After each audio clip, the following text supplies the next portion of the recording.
नमस्कार मंडळी, मी सुनीता सुनीस किचनमध्ये तुम्हा सर्वांचा मनापासून स्वागत करते। थंडी सुरू झालेली आहे आणि थंडी म्हणजे सर्वात आधी आठवतं ते म्हणजे चहा। तर आज आपण कुकरमध्ये चहा बनवणार आहोत। कसं बनवायचं चला बघूया। त्यासाठी सर्वात आधी मी घेतलेला आहे एक छोटा कुकर। ह्याच्यात सर्वात आधी आपल्याला ॲड करायचं आहे ते म्हणजे अर्धा कप पाणी। तर आज आपण 2 कप इतकी चहा बनवणार आहोत। त्यासाठी मी आधी घेतलेला आहे अर्धा कप पाणी आणि त्याचबरोबर 2 चमचे इतकी साखर आणि त्याचबरोबर घेतलेलं आहे 2 छोटे चमचे इतकी चहा पावडर। आता चहा पावडर तुम्ही तुमच्या आवडीप्रमाणे कमी जास्त करू शकता। त्याचबरोबर आपण घेतलेला आहे एक छोटा आल्याचा तुकडा। याला चांगला असं आपल्याला ठेचून घ्यायचं आहे आणि त्यानंतर आपल्याला हे कुकरमध्ये ॲड करून घ्यायचं आहे। तर इथे व्यवस्थित माझं ठेचून झालेलं आहे, तुम्ही बघू शकता। एक छोटासा बत्ता आहे माझ्याकडे, त्याच्यास मी हे ठेचून घेतलेलं आहे। आता आपल्याला हे कुकरमध्ये ॲड करून घ्यायचं आहे। त्याचबरोबर आपल्याला इथे लगेचच ॲड करून घ्यायचं आहे ते म्हणजे 1.5 कप इतकं दूध। तर अर्धा कप पाणी आणि 1.5 कप दूध म्हणजे 2 कप इतकी चहा। त्याचबरोबर 2 वेलची घेतलेली आहे, याने चहाची चव अजून छान येते। आता झाकण लावायचं आहे कुकरचं आणि लगेचच आपल्याला हे गॅसवर ठेवायचं आहे। तर इथे मी कुकर गॅसवर ठेवलेले आहे।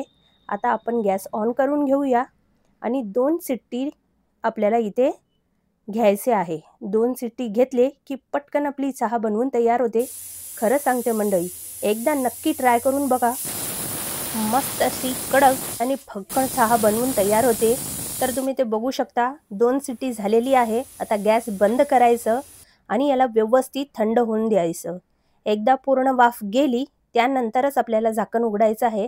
झाकण उघडण्याची अजिबात घाई करू नका। पूर्ण वाफ गेली त्यानंतरच आपल्याला हे झाकण उघडायचं आहे। तर तुम्ही ते बघू शकता, कलर बघू शकता मंडळी, मस्त छान कलर आलेला आहे आणि मस्त फक्कड अशी आपली चहा बनवून तयार झालेली आहे।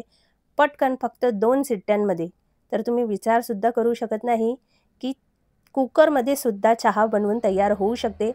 आता बऱ्याच लोक मला सांगतील की कुकर म्हणजे पुन्हा त्याला धुवा आणि त्यानंतर काम वाढतं, असं काहीच नाहीये। पटकन बनवून तयार होते, धुण्याला थोडासा वेळ लागतो, पण चहा मात्र अगदी मस्त कडक बनवून तयार होते। तर एकदा तुम्ही सुद्धा ही फक्कड चहा एकदा नक्की ट्राय करून बघा। कुकरमध्ये चहा कशी बनते यांना सुद्धा मी दोघांना दिलेली आहे। आता यांना कशी वाटली हे प्रतिक्रिया सुद्धा हे आपल्याला देणार आहे। पण चहा पिण्यात एवढे मग्न झालेले आहे की मला या प्रतिक्रिया सुद्धा देत नाहीये। तर तुम्ही ते बघू शकता, मी सांगितल्यानंतर त्या दोघांनी इथे बघितलेलं आहे। तर कशी वाटली आजची रेसिपी कमेंट करून नक्की कळवा। व्हिडिओ आवडला असेल तर व्हिडिओला लाईक करा, शेअर करा आणि सबस्क्राईब करायला विसरू नका। तर या थंडीच्या दिवसात तुम्ही सुद्धा एकदा कुकरमध्ये अशी चहा बनवून नक्की ट्राय करा। तर चला पुन्हा भेटूया अशी छान छान रेसिपी मी तुमच्यासाठी घेऊन येत राहणार आहे। तोपर्यंत मस्त खा, स्वस्थ रहा आणि सर्वात महत्त्वाचं म्हणजे आनंदी रहा। धन्यवाद।